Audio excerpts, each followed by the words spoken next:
So, this week, the camera died.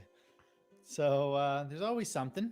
But I've decided to switch over to my webcam on my screen here. And you can see my microphone because normally I'm used to looking up at the camera now. So normally the camera's up there and the microphone's not on the screen. So for today, we're just gonna have the microphone on the screen. And so let's just get a confirmation. Just wave your hand if you can hear me. Yeah, can you wave your hand if you can hear me? Yeah, okay, great. So at least we have audio.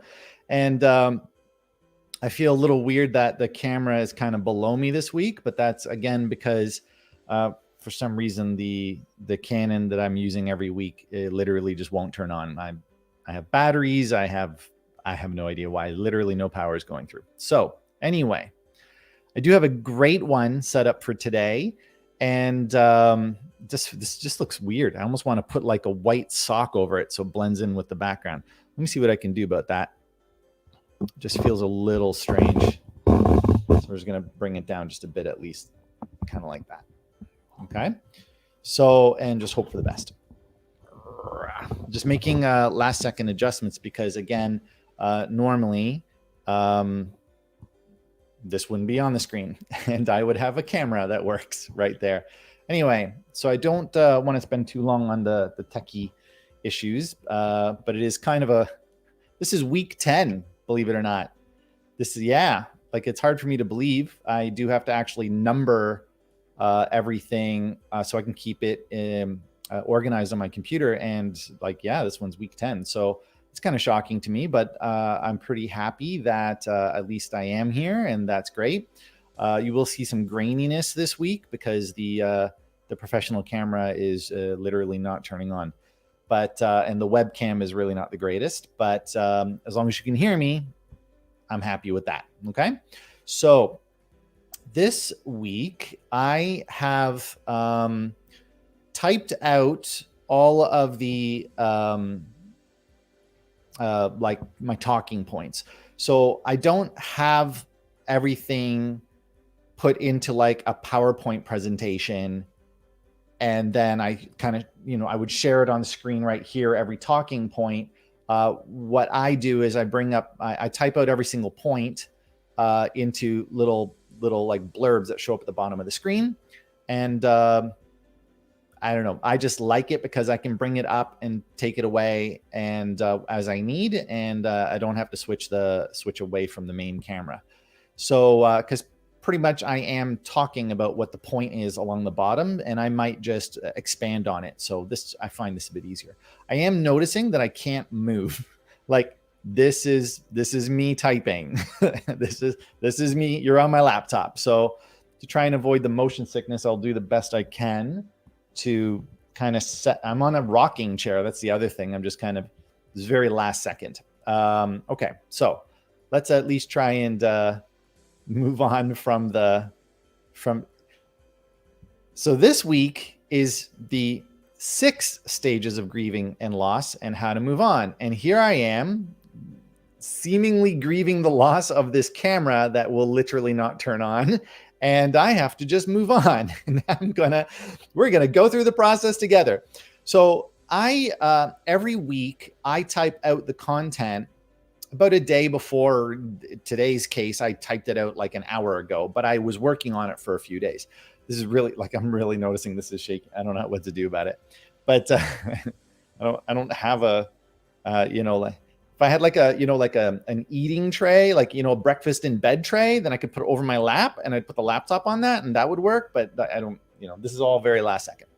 So I do anyway, work with me, people. All right. So, all right. So hello to everyone that is watching, and we're going to talk about, the 6 stages of grieving, but another way to think of it is stages of letting go. So, grieving, what we're going to learn about today is how in the past, it's actually the 5 stages of grieving. We're going to talk about what they are and who created them. But at the end of the creator's life, a 6th was added. and that's where we're going to head towards in this stream. And at the end of this stream, we're going to at the end of this video, we're going to really process out the importance of the 6th stage. And this is something that, like, the 5 stages were developed over the course of like over 30 or 40 years. And they became basically the standard in psychotherapy. The 5 stages became the standard, but there were models before this famous 5 stages of grieving that were available, like that were around for 20 to 30 years before these 5 stages were created. So it is kind of interesting how 20 or 30 years after models existed, this one became the one that became really the world standard. So we're going to, but even still, after the 5 stage, just like these were created after pre-existing stages, more stages have been added since her death, the creator's death in 2004. So, and I've seen like 7 stages of grieving, 9 stages of grieving, and they all make sense. But I think to some degree, they're really just kind of breaking down the 6 stages into more stages, just so that people can identify more closely with which stage they're at. So here's the big thing that's going to be the big twist. Oh, I got the halls ready this week. I don't have a cough. It's when I start, when I come into this room, and it happens every week. It's because it's winter during this live stream. This is, oh my gosh, it's 2/2/2022 today. So it's February 2nd. And that's awesome. There's my 2. There's my 2 for you to like honor the 2 day. And 2 thumbs up. And yeah, so I'm still dealing with the dry air. So hopefully it won't hold me back. All right. Hello again to everyone watching. Okay, so for anybody that is tuning in right now that is on Facebook or YouTube live stream, if you comment, it will come through into, I'm using this software right here called StreamYard. So I'm not in Facebook or YouTube with you, but your comments will come into my studio, into my software, that StreamYard there, and I will be able to reply to you, and we can do some live back and forth, because I definitely want to hear from you. Say hi, just say something in the chat that you're here and that you're watching.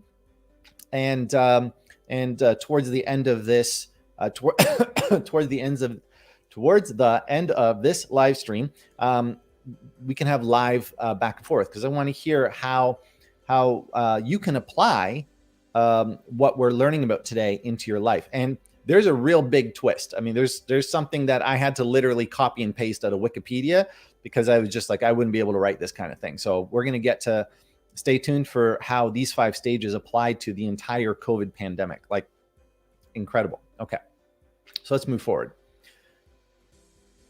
Okay, so we're going to start with a little bit of history about the 5 stages of grieving. Then we'll move into the updated version, the 6th stage, which I think is where the power is. Then we're going to look at how it applies to some scenarios, and then we're going to look at how it applies to you. And if you're around, you can live chat with me, and we'll try it out. Okay.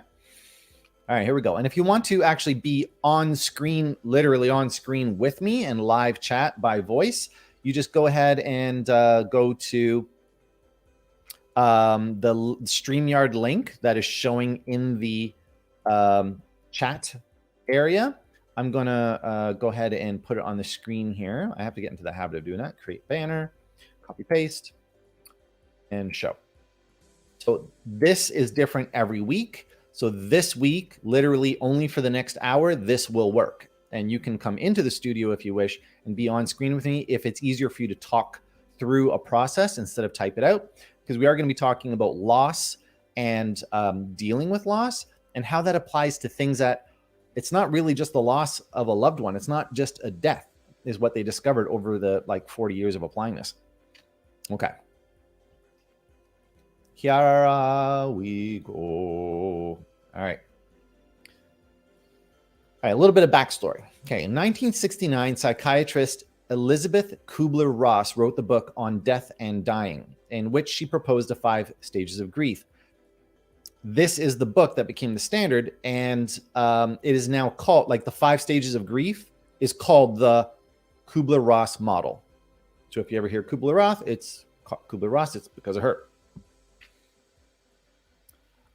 So I copied and pasted some of the history from Wikipedia, so I am crediting that source, and you will see this word for word on Wikipedia if you were to look this up. But I took this content from multiple sources, and this is just one of them. Here's the interesting thing. In the year 2000 and beyond, companies actually began using the 5 stages model, the Kubler-Ross model, to explain reactions to change and loss. Change, okay? A shocking change, something unpredictable, not just loss. This is very interesting. This shows that it can be applied to any life event that presents a shocking change, and it shows people how we can move through that, move through our emotions, process it, and heal from it. And even better, not just heal from it, grow from it, become better because of it. So, in short, the Kubler-Ross, the Kubler-Ross, do that with the holes in your mouth too, like my tongue is busy. The Kubler-Ross model, 5 stages, is denial, anger, bargaining, depression, and acceptance. We're going to go, I've said that quickly, but we're going to go through it one by one. Stage 1, denial. The first reaction to something shocking happening is no, like, no, no, I don't believe it. In this stage, individuals believe the diagnosis or the news. I copied this from Wikipedia, but the diagnosis or news is somehow mistaken. They cling on to a false, preferable reality. No, I don't want things to change. I liked it the way it was. I don't want to hear that somebody just died. I don't want to hear that somebody's sick. I don't want to hear that I just lost my job. Okay, this applies to any loss. After denial, if we can't change it back to the way it was, we get agitated. There is frustration. There is some form of wanting to fight against this news. So like just simply call that anger, but anger is think of it of a more broad term in your experience. You might not call it anger. When the individual recognizes that denial cannot continue, they become frustrated. Well, there you go. I just said it in my own words, but there's the definition. They become frustrated, especially at people nearby. Don't shoot the messenger, they say, but you'll at least try and strangle them. Okay. Certain psychological responses of a person, this is copied and pasted from Wikipedia, these aren't my words, undergoing this phase of anger might say something like, why me? It's not fair. How can this happen to me? That's a little bit denial. How can this happen? Who is to blame? Who's at fault for this? Who can I go to try and make them change this? Really, where's the source of this problem? And why would this even happen at all?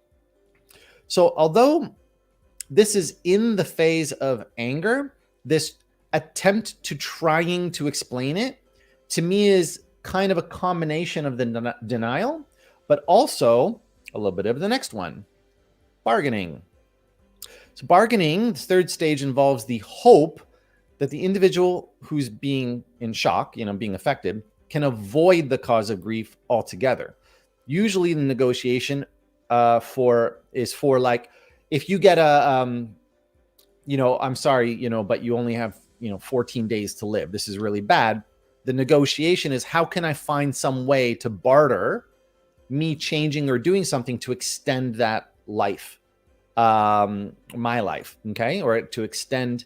So this is one example of a negotiation, is what can I do? What can I trade to make this, be prolonged or whatever? What can I do in exchange? I think you get the point. I'm just repeating myself. People facing less serious trauma can bargain or seek compromise. I copied this. Examples include the terminally ill person who negotiates with God in order to attend a daughter's wedding. I wanted to make, the reason why I'm copying this directly from Wikipedia is because these are coming right out of Kubler-Ross's books. And she worked with thousands of people while they were in these processes, in hospitals, in jails, in homes. And so I want to, I don't have that much life experience with helping people with grief. So I don't have as many examples as she would have. So I want to honor her experience. Okay. Another example is an attempt to bargain for more time to live in exchange for, I think there's a bit of a duplicate there on my fault, for a reformed lifestyle. So again, please God, if I promise I'll repent my ways if you just let me live a little bit longer. Okay. After you try to change it, no, there's got to be some way. And then it's like there is this kind of stage of kind of like giving up. So when we feel depression, that comes from a lack of connection to control. So if there's no way that I can control this situation, and I can't connect to an answer, I can't connect to a reason, I can't connect to a person or the source, if I have no idea what I can do, it's really a sense of disconnection that creates the depression. Also, it's the lack of success. There's no dopamine release from succeeding, and the lack of dopamine, the lack of serotonin, the lack of like a reward, it can be experienced as depression. But it could also just be a state of like numb. Okay, that's not really shock. It's just kind of like a dullness that like I've run out of ideas. Okay, and some people might call that depressed. So although this is the official term, again, we want to look at it as a bit of a loose, generic term.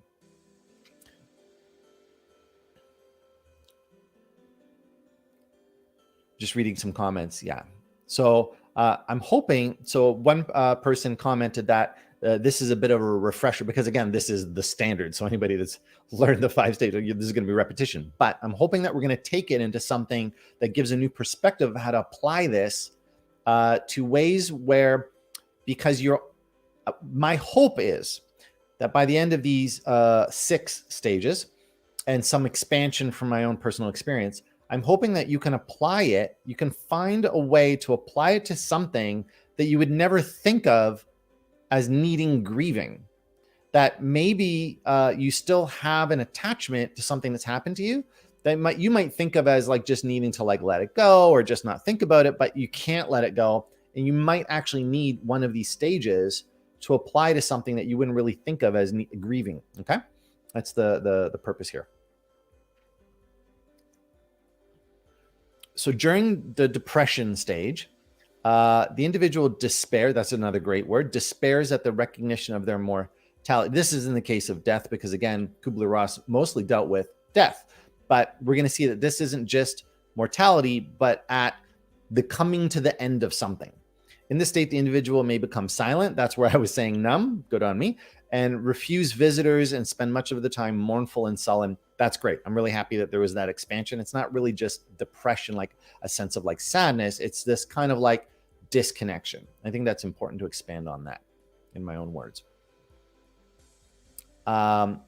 Originally, the last stage is acceptance. It's going to be okay. I can fight it.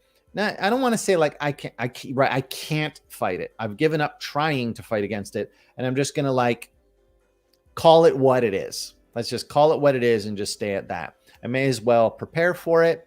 And this is the last stage. Individuals embrace mortality or the inevitable future, or that of a loved one moving on.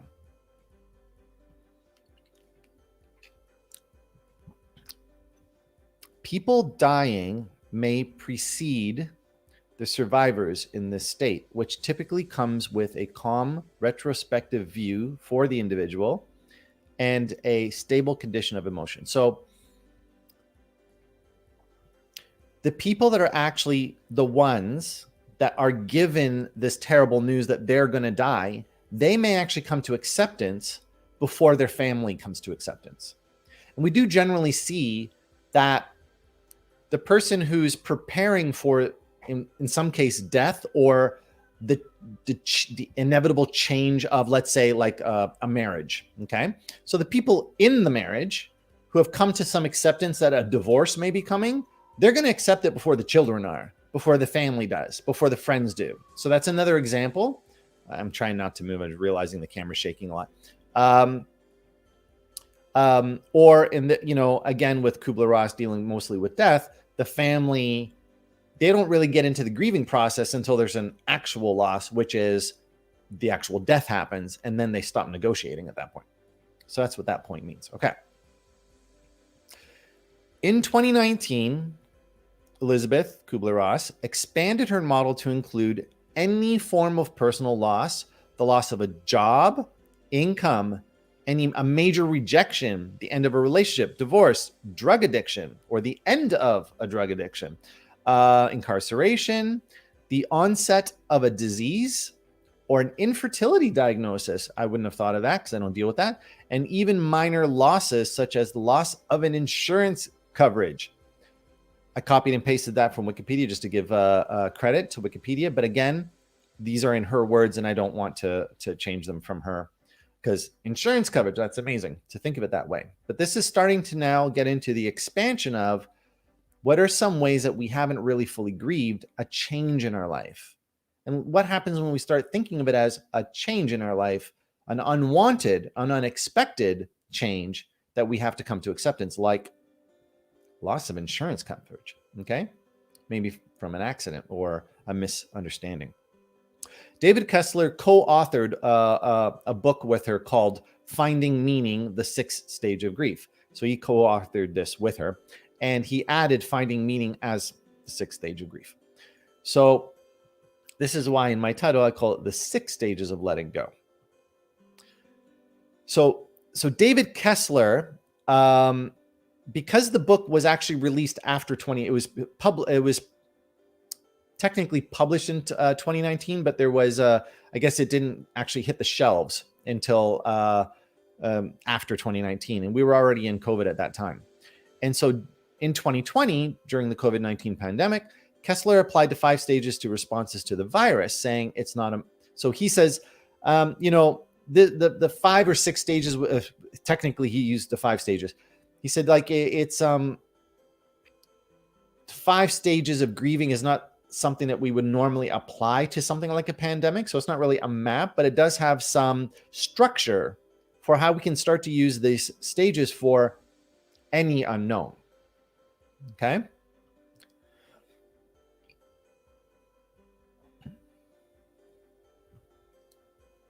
Thank you, Lydia. All right, here we go. So this is what he proposed as the 5 stages of accepting COVID. Now imagine you're at the beginning of COVID and you just get told that there's this pandemic happening, there's this virus spreading, and it's starting from somewhere where you don't live, okay, which is especially true for people in Canada. How much denial immediately began. So just managing some incoming comments. Stage 1, there's denial, which we saw early on. This virus won't affect me. It's not going to get to where I am. And you know what? I'm healthy. I'm young. I don't have to worry about dealing with that. Or, you know what? Yeah, they're saying it's bad, but conspiracy theory a little bit. And is it really, bad? And I don't even want to start worrying about it. I don't even want to start worrying about this. Okay.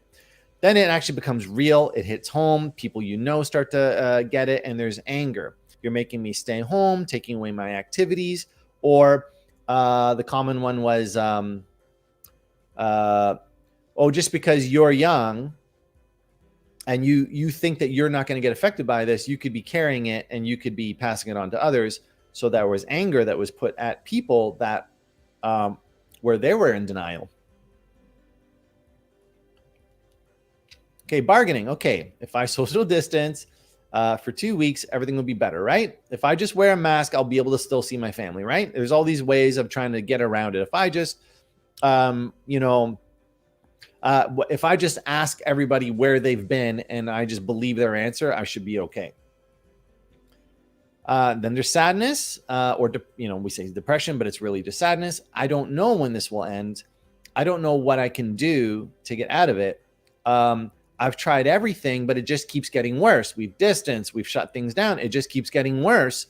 And now I'm starting to freak out a little bit and I'm getting kind of sad. I can't, there's nothing I can make. I can't make a connection. I can't put 2 and 2 together around this to find a way around it. It really is spreading fast.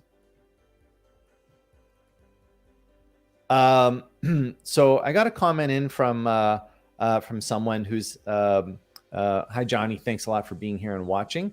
But I just want to be very clear. We're applying the 5 stages of grief to a life event. So this is something that I didn't write. I am quoting one of the co-authors who wrote this. So this isn't a personal opinion of mine, but I'm just trying to show how we can apply it to something that may have happened in your life. And since this has happened to everyone, I thought it was a good thing to quote. So I'm quoting somebody. And finally, there's acceptance. Okay. All right. COVID is happening. I have to figure out how to proceed. And so acceptance, as you might imagine, is where the power lies. So this is in Kessler's words. It's in the acceptance where there's power. That's an important point. We find control. These are still in his words. We find control in acceptance. I can wash my hands. I can keep a safe distance. I can learn how to work virtually. And this is what I like. I can learn to work virtually. I can learn. This is the part that I want to move towards.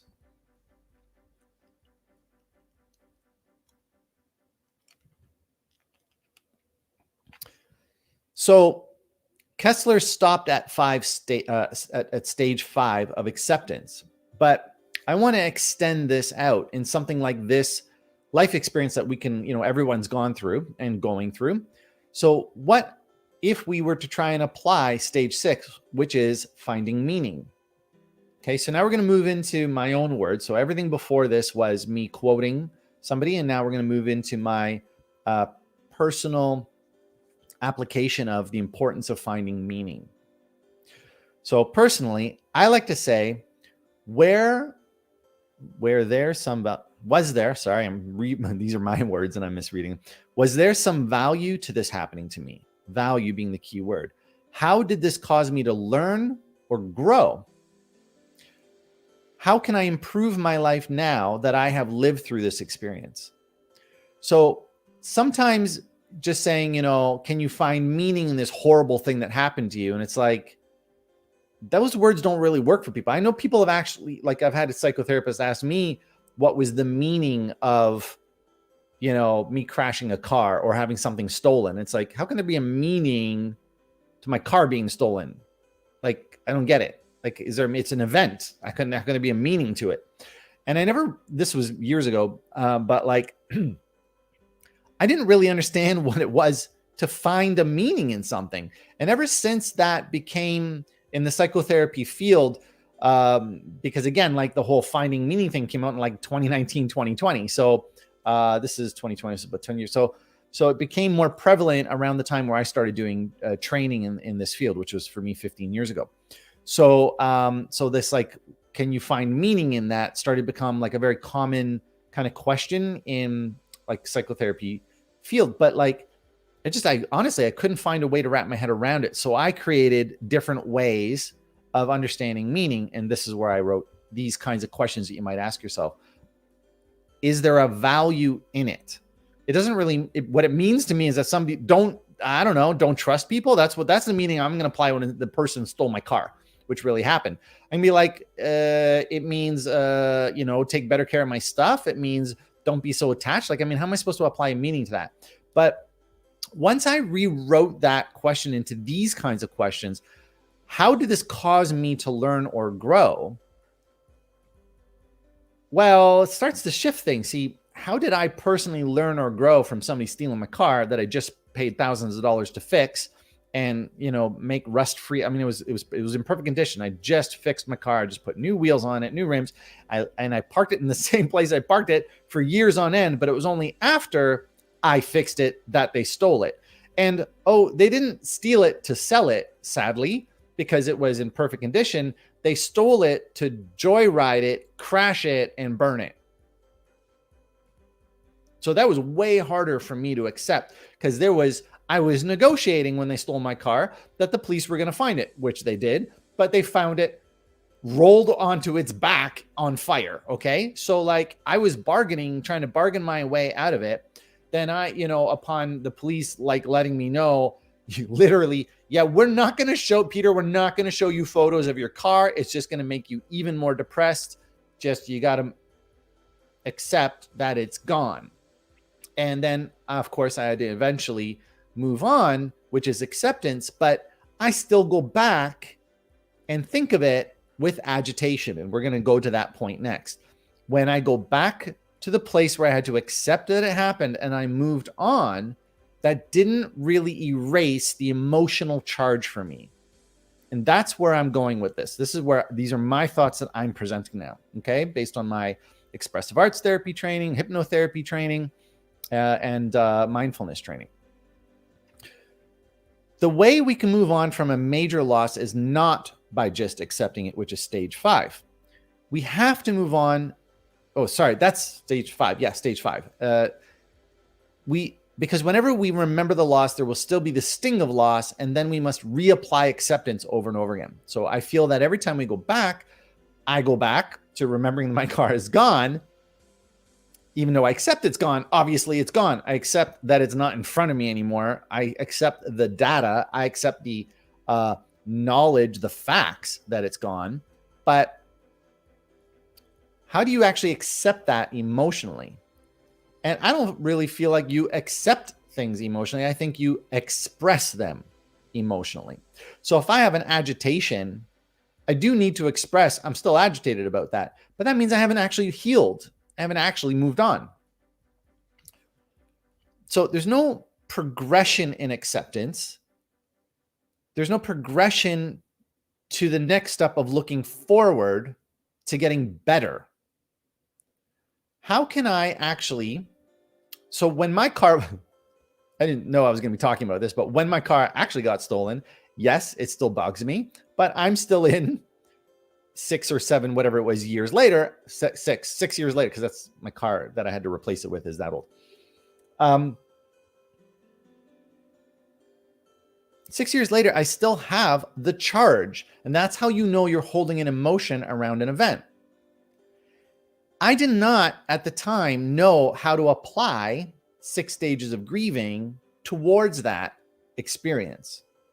I just went to, I know the 5 stages, but I just kind of went to acceptance and moving on, but it never really truly healed from it. And that ended up holding me back from really loving the potential that actually brought me.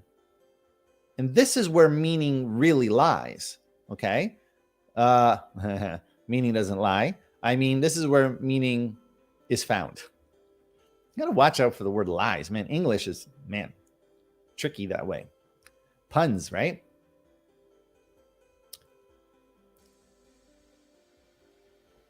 Wow. So a person, I wish I could share that comment. Somebody says, here, can I share that? Yeah. Okay. I have to, there's a workaround for me having to share that. So we are on this comment, when we create meaning. So I'm going to, here. So this is from, this is a comment. Oh, well, that didn't work at all. I don't want to take up too much time, but I think it's a great thing to put up. Because we can see how talking about it does help people. I'm going to copy. Okay, well, that worked. I'm going to go to banners. I'm going to create a banner. I'm going to put, yeah. And I'm going to put quotes around this because I am quoting somebody, just so you know. I am. All right. When we create meaning. Okay, so this is a comment that just came in. It's funny that you bring up joyriding, which is what happened to my stolen car, because today this person says, who wrote this comment, that I was reflecting on 2 people from my past who had stolen cars for joyriding. Synchronicity. So this is where we start to find, moving towards the purpose. And this is where we truly actually heal. And the purpose of me being here today, sharing a life experience, talking about how we can apply these things, is so that you can find connection. That this is something that does happen in the world, and that makes you normal, and it makes the experience normal. And we start to understand that it is a normal part of life.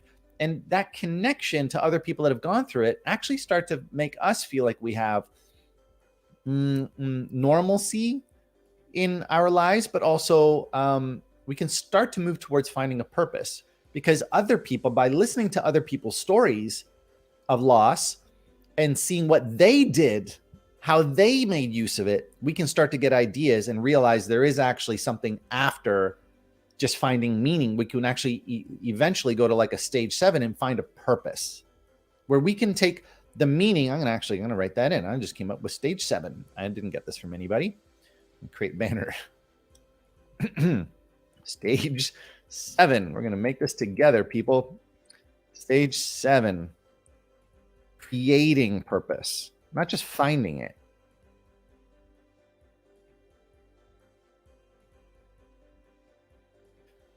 How are we creating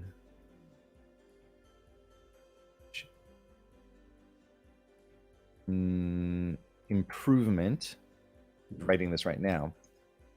In the lives of others from our loss and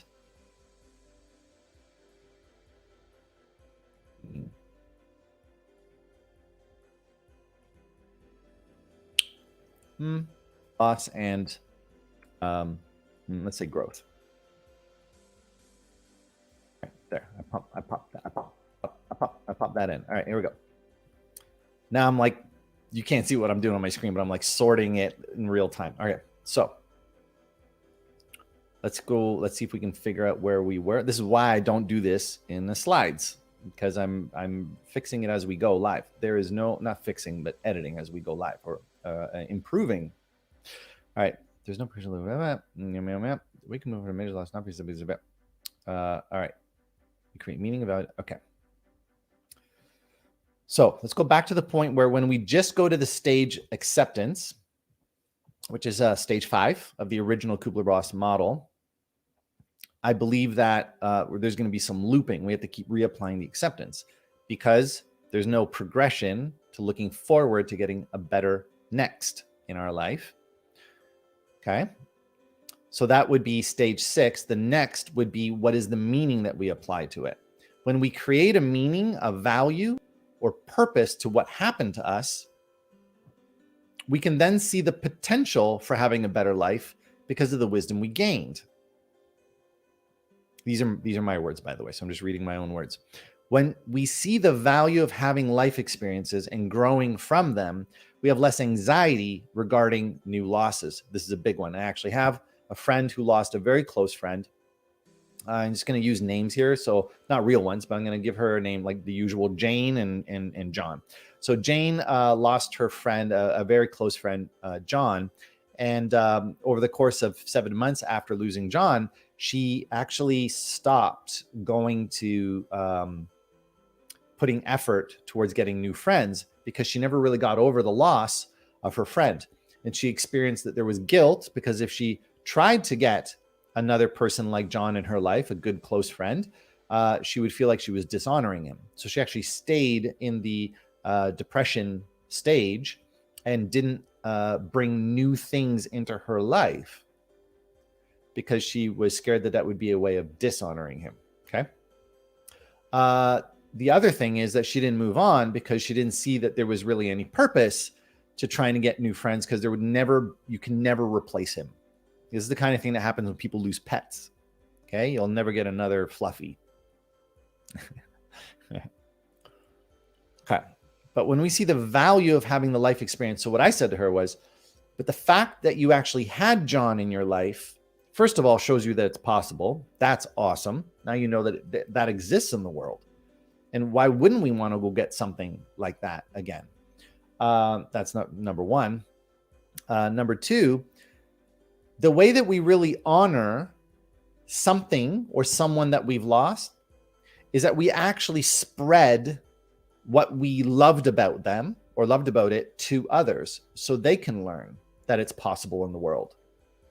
So maybe they haven't lost it like we have, and now they're going to start making an effort to look for that in the world. And that would be a way that we can create purpose from that loss. I'll come back to that. When we start to see that there is always a potential for growing and shifting our perspective, and then intentionally applying that wisdom by making changes to how we live and plan out our future. So I just want to put up this quote. Everyone dies, but not everyone truly lives. So the way that we honor the loss of a person or something is we actually take what gift that was to us and to the world, and we start giving that gift that we received from that person or that time, that relationship, that object. We start sharing what that meant to us, to others, and that just the story, just the sharing of the experience expands the minds of others. It expands the hearts of others. It expands the energies and the spirits of others. It expands the potential in their lives simply because we're sharing the joy, the gratitude, and the love for what we had. And then in that way, we are actually making that thing live forever.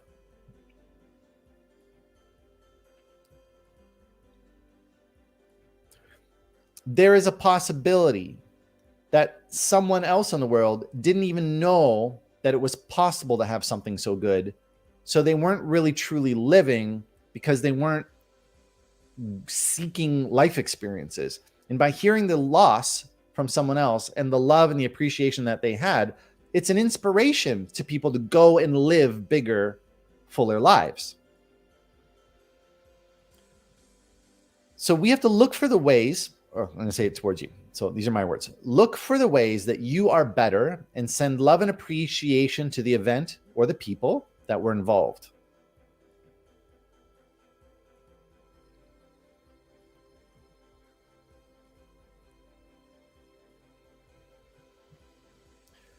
So when you have gratitude for what has happened to you, or sorry, gratitude for the thing that you lost in what happened to you, plus planning the future with potential, envisioning and seeing the goodness that your memories and your experience can bring to others, by planning, sharing that, by planning and seeing the potential for having new experiences that don't replace that, but add more and more richness to your life. That's what actually fills the hole that we feel from that loss. We then do it in honor of what we lost instead of staying stuck in the grief of losing it. Okay, I just kind of like spoke that out and then put the point up, but there you go.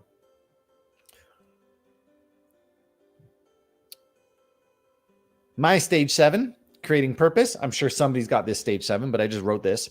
How are we creating improvement in the lives of others from our loss and growth? And that's just happens from sharing the story. But while we're sharing the story and our journey and what we learned, how did we grow because of it? It's inevitable that feeling the joy, the appreciation, and the love fits into the place where the sadness, the gap, the hole, it fits in there. It starts to fill it over time. And over time, when we go back to remembering the loss, we actually start remembering what we had gained before the loss. That's when you know you've actually moved on. When the emotional charge of you going back to a memory of the thing you lost or the person you lost brings up feelings of gratitude and joy in the memory, then you know you're over the stages of grieving. And then you start to become open to sharing your experiences, but you do it from the purpose of, in the name of, in honor of, and also to create. By expanding others, it just inevitably feels like we're serving a purpose. It just fills the gap because we feel like we have purpose. All right. That's the end of my notes. It's, we're 50 minutes in, and normally at this point, I ask for feedback. It seems that right now there is only one person here, because people come and go, and also many people go back and watch this as a replay. So I invite you all, one of you, to share any comments or anything that you might want to offer to others that will be watching this in the future. Something that you've learned and created purpose. I think ideally for me, what I'm wondering is, when you go back to something like, this is a real thing. I made leftovers and I was super ready to eat that food that I had planned for myself. I was going to come home from work and I was going to open the fridge and I was going to have this experience. There's this plan. There's this expectation of the future. You open the fridge and somebody ate that food. There's the initial no. Denial, right? Like, okay, somebody moved it.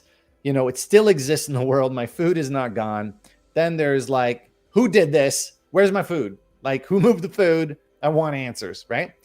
Look at how simple this example is that I'm coming up with. What I mean is, look at how common, look at how everyday this experience is, and start to pay attention to all those stages happen. But with somebody stealing your food and eating it without telling you, and that shock, that loss, and there's the sadness, there's that hole that you feel of that food is not in me. I have a gap where that food is supposed to be. And now I have to accept that I got to go find food. I have to move on. I can't just sit here starving, crying over my missing food, because I do have to actually go get more food. That's the 5 stages, but that's not healed. That's not done. That's going to be resentment. Okay, so then there's oh yeah, hey, I'm putting food. Oh, I'm still upset about that. Don't touch my food. Now there's labels on your food. There's stickers that go, don't eat this, it's mine. And I'm watching you. And I've seen people actually put pictures of literally pictures of people staring at the food so that you feel like somebody's watching you. And it's what would be the next stage after that? There's, what's the meaning? What do I learn from this? Right? Okay, well, maybe that's where the putting the labels is. Okay, what I learned from this is I am putting too much responsibility on someone else to know what the food is that they see. I'm putting too much expectation on others to take care of me when they're in a situation where they're hungry and they're just looking for, maybe they're helpless and they don't know what to do. This is usually a kids ate my food story, but you know what I mean? It happens with coworkers. It happens with people that live. I've heard this, this one, the variety of stories of somebody ate my food is so vast. And it's how can I turn this into a personal growth lesson? And that's where people start saying I've actually seen people put locks on their lunch boxes. And it's just do we turn that into bitter? Do we get bitter and start saying, I can't trust anybody and you guys are all thieves? Or do we get better? Do we find ways to take care of ourselves in a better way? And how does that really define a purpose? What's the purpose? What's the meaning I'm going to create from somebody ate my food without permission? It starts to get a little bit expansive in a way. I got to create a meaning now in my life that somebody ate my food. But it's always going to come down to me or you, the person in the scenario. I'm trying to actually come up with one. If anybody's got an option there for how do I turn this into a greater life purpose? And I think that there is some way that we're going to see someone else in that same situation and go, oh, wait, hold on. Don't just leave your food in there. Somebody might eat it.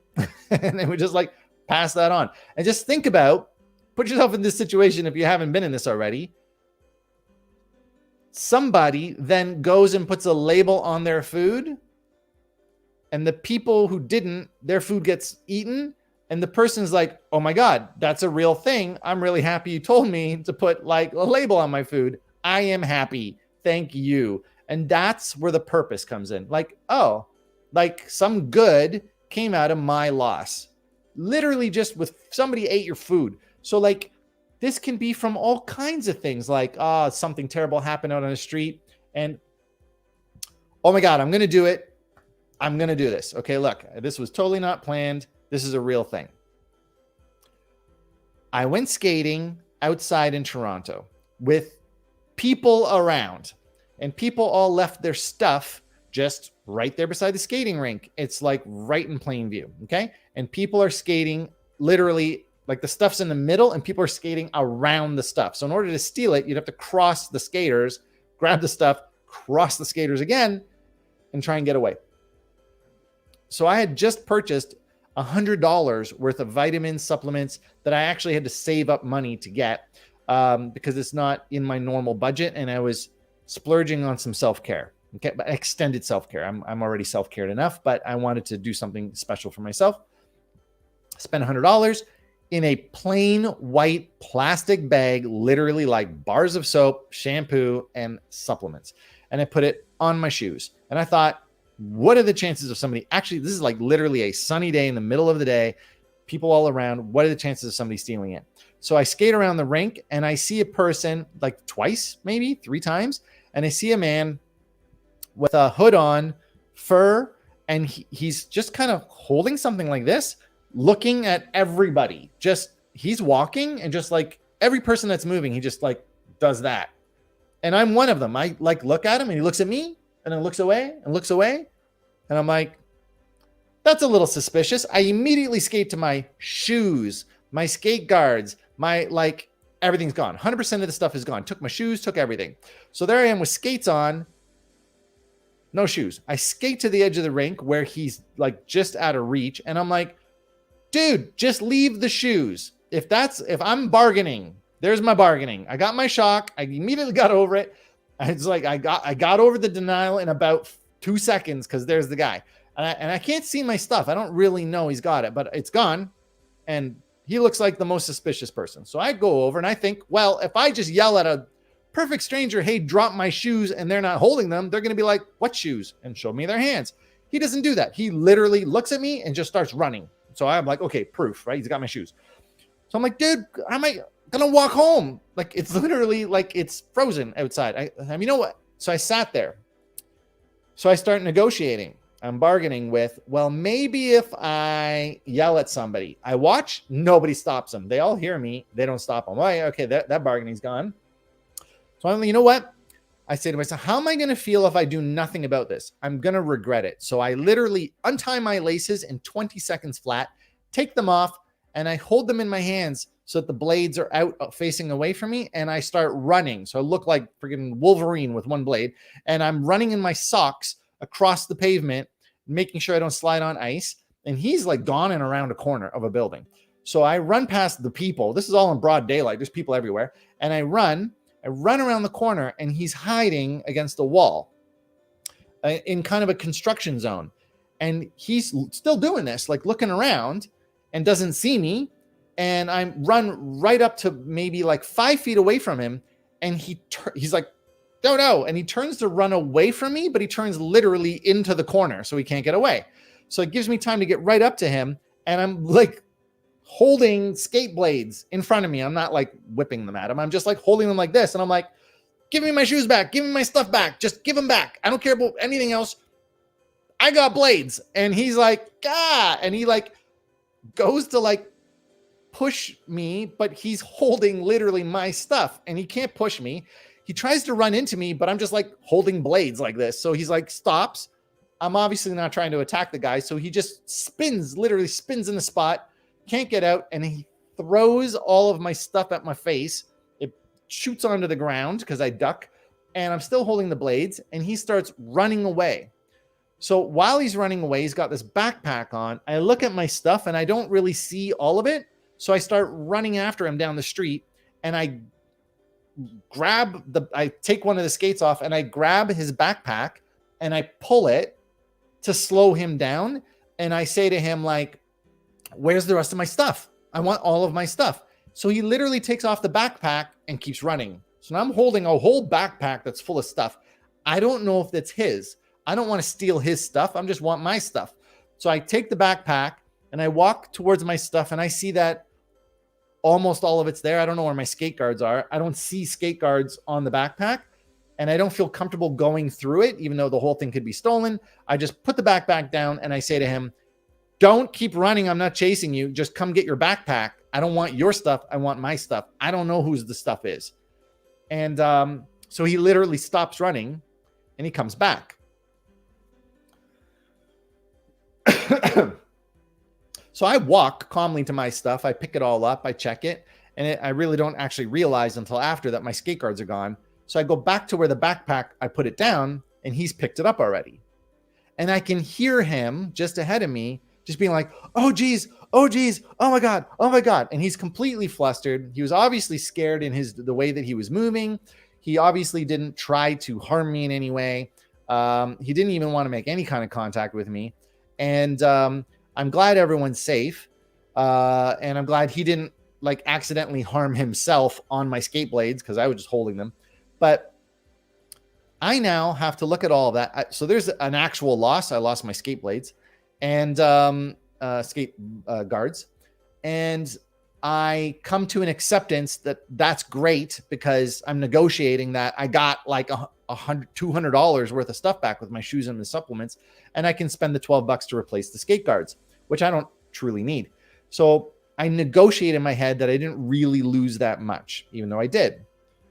So then there's something that's like, what good came of that? I immediately go into, because I know this, it's not just acceptance.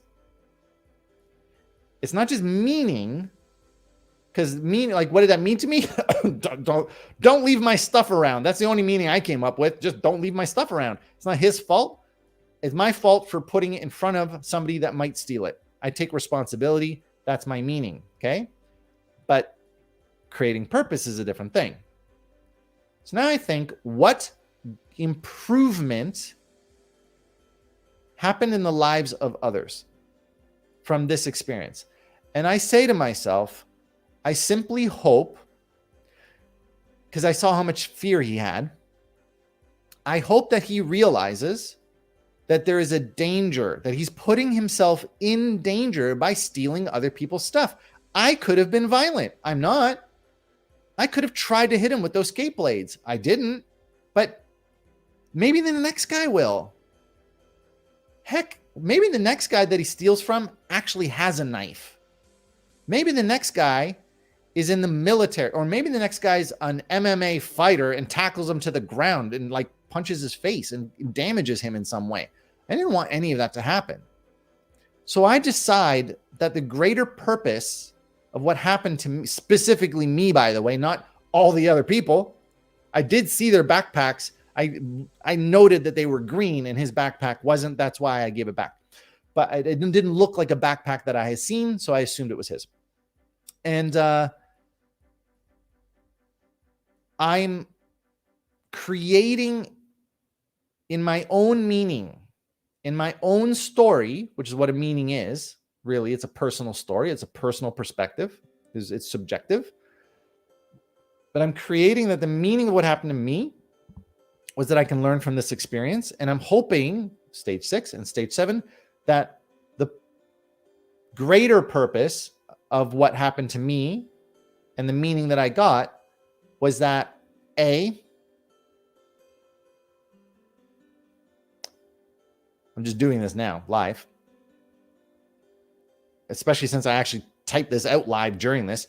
I'm hoping that he sees that it's not worth it. It really isn't worth it. The amount of fear, and I don't mean from the danger point I already made. I mean like the amount of fear that he went through, not just danger, but his own life experience of the fear. I hope that he sees that that level of distress is not worth it.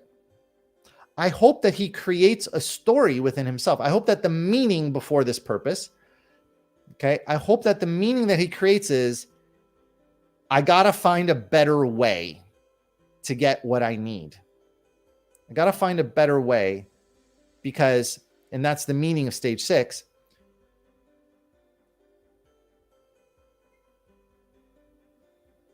Because I don't want to live like this. Because what does this mean about me?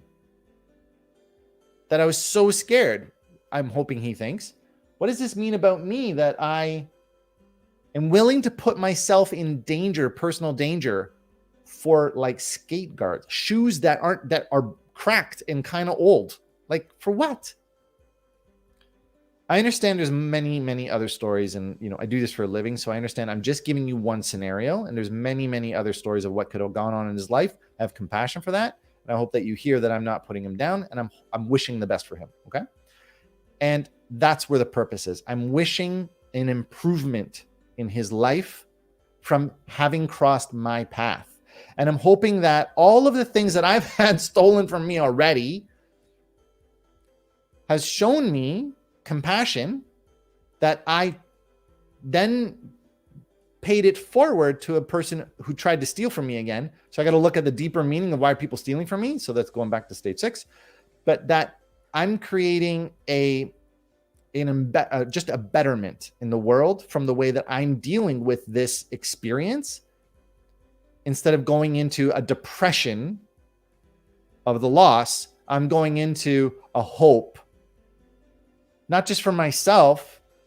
Okay, that's stage 6. I'm going to stage 7, a hope that I can improve other people's lives. And I hope that even the fact that that happened to me at all, which allowed me to share this story, I hope that improves the lives of somebody that watches it. The fact that I'm even putting it in this stream at all, the fact that this is a live training that's going up permanently, I hope that somebody finds it and gains some good from that, because I'm going to look at that good and I'm going to be like, well, I don't wish for more of this to happen, but I do would to encourage me to do more. But it shows me, why should I wait for something bad to happen to me before I go and spread knowledge?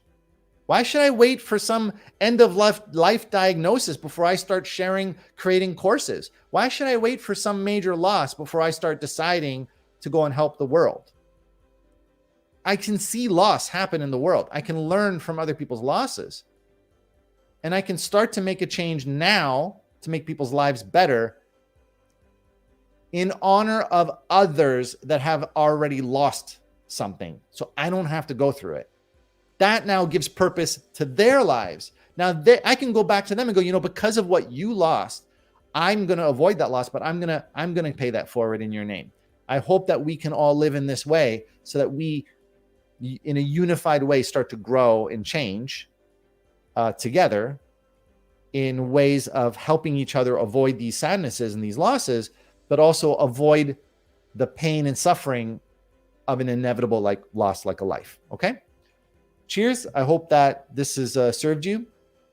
I apologize for this, but again, for all those that weren't here, my camera just literally died right before I went live. And so we went live a few minutes late.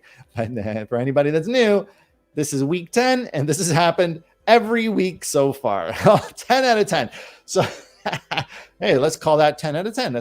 We're consistent. So I am looking to get a new camera that I can just set up once and it just works every time. And so at some point, although this is all for free, thank you very much, Lydia. Another great talk. Even though I am posting this up for free, I am hoping that some, return comes in the universe back to me, that in my giving, somebody else is inspired to be giving in some way back. But I do hope this serves you. And if at any point you feel like, because there is something called the Law of Reciprocity, that whenever somebody gives something to you, it does actually create this little guilt.